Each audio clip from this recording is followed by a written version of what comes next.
I've replayed that moment 100 times. The moment I walked out of that hotel. It was 6 in the morning, still dark. There was a car waiting at the curb. I hadn't called one. Maya had, and I didn't ask who it belonged to. I told myself I was overthinking it. The thing is, I'd trusted Maya from the first night. She was calm and she knew the city, and I was 28 years old in Bangkok on my own. She said there was somewhere outside the city she wanted to show me. Special, she said. I said yes without asking where. I'm aware of how that sounds now. 2 nights before, we'd been at a rooftop bar.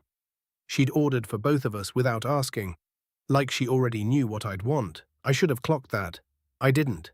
I was at ease in a way I hadn't been since I'd arrived. She had that effect, made everything feel easy, normal, safe.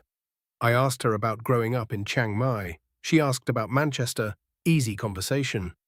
That was the point, I think. She never once mentioned where we were going the next morning. And I never once asked. That's the part I keep coming back to. I just didn't ask. For the first hour, the drive was fine.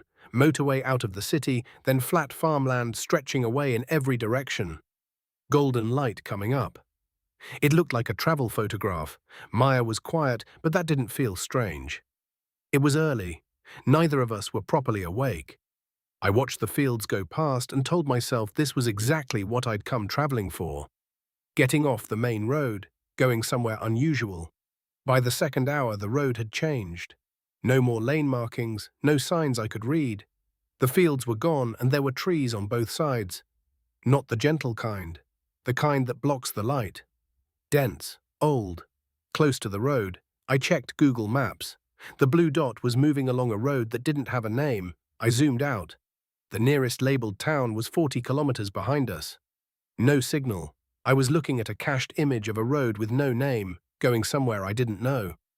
I didn't say anything. I told myself maps aren't always updated in rural areas. I told myself that was normal. The thing about fear, real fear, is that it doesn't announce itself. It arrives quietly.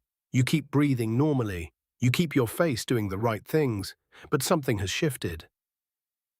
I thought about the driver. He was already there when Maya led me out at 6 in the morning, waiting, engine running. No introduction, no greeting, and for 2 hours he hadn't once checked the mirror, not once. Hands on the wheel, eyes on the road, completely still, like he was performing stillness. I started counting things, door handle, window, the gap between the front seats. I thought about my phone, battery at 11%, no signal. I thought about the last message I'd sent home, 2 days ago, something dumb about the heat. No one knew where I was.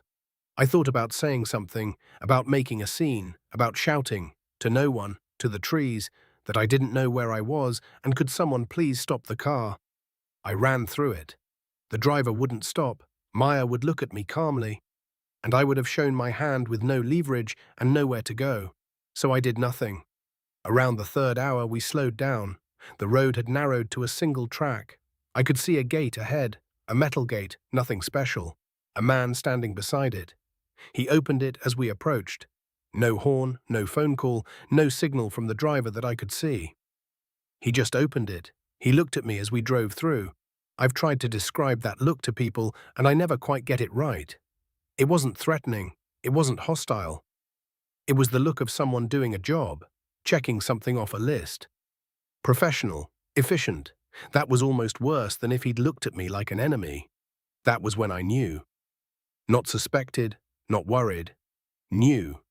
The man at the gate had looked at me the way you look at something that's been delivered.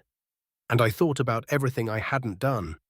Hadn't told anyone where I was going, hadn't left a note at the hotel, hadn't sent a single message home. My phone was dead. No signal, nobody knew anything.